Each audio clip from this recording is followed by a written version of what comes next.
Invite a Budget Blinds style consultant to show you how to transform your rooms just by changing your window coverings. Canada's #1 choice for window coverings. Visit budgetblinds.ca today.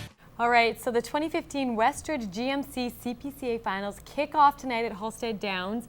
And you got some it's going to be a good time. Of course, Chuck Wagon's taking over the Border City. It is the final stop, so everyone's really excited, to get going and to preview day one, which is happening tonight, and get you ready for the finals. We will join Brett Morton with more. Brett.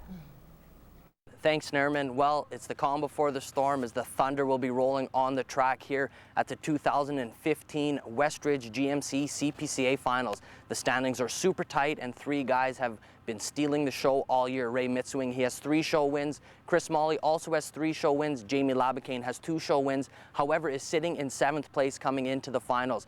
3rd place to 8th place are separated by only 29.5 points. We will now be joined by Moses Waldu, Sports Director of Newcap Television, and also Andrew Brethauer, Lloydminster Source Sports Editor. Guys, what kind of changes do you expect to see in the standings this weekend?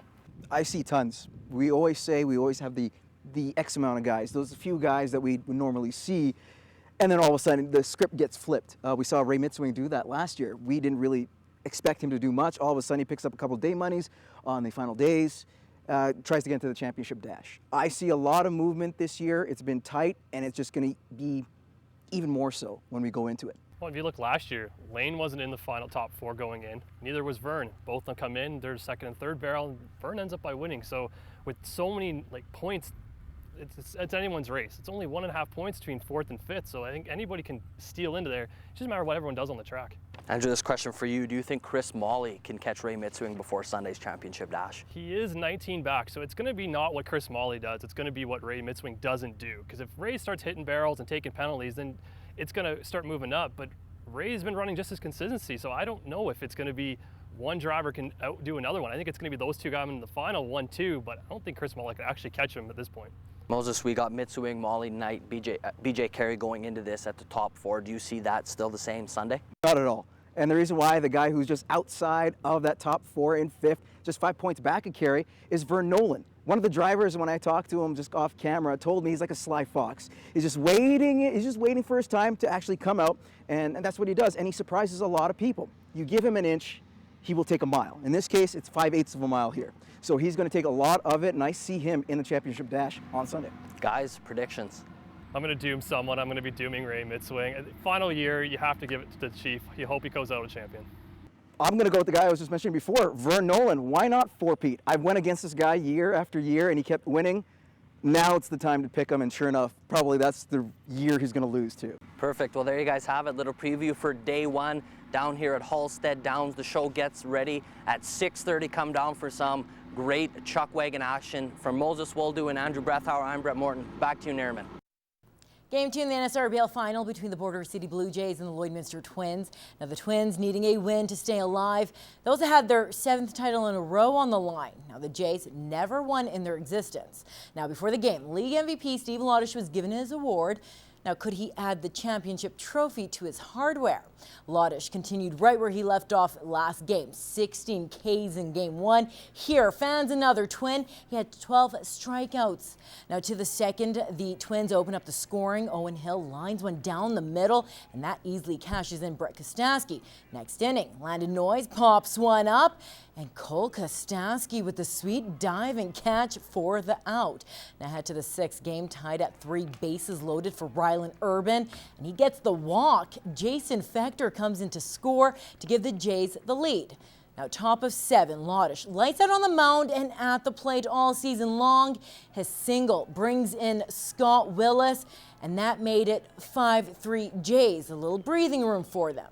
Now back to the league MVP. He closed out game 1 with a strikeout, and well, he does the same thing in game 2. The Border City Blue Jays are your 2015 NSRBL champions. Now we head back to the diamond with reaction.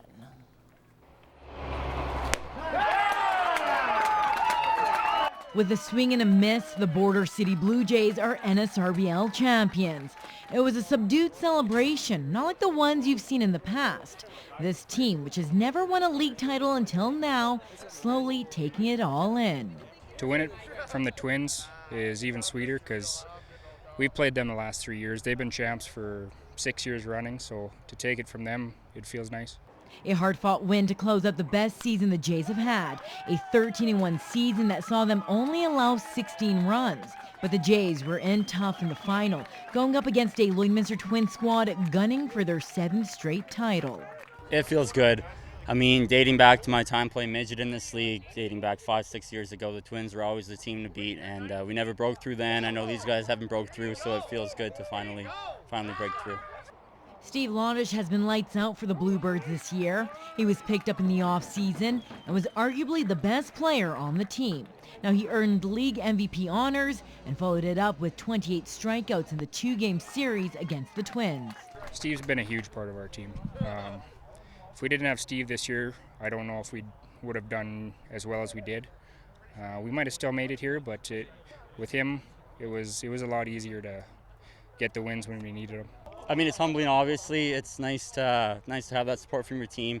But, I mean, I enjoy it. I like carrying the load. I like having the game on my shoulders. That's why I pitch, so it's what I play for. It's disappointing to lose. It always is. It always has been. And every guy in our dugout hates to lose with a passion, and I know that. And that's what makes him so good. That's what makes him such a great bunch of guys. After seeing him on the second time, I think we drastically improved in batting. Like we had much better at bats against him. Unfortunately, now it's over, so we'll have to wait till next year to face him again. But no, we look forward to that. So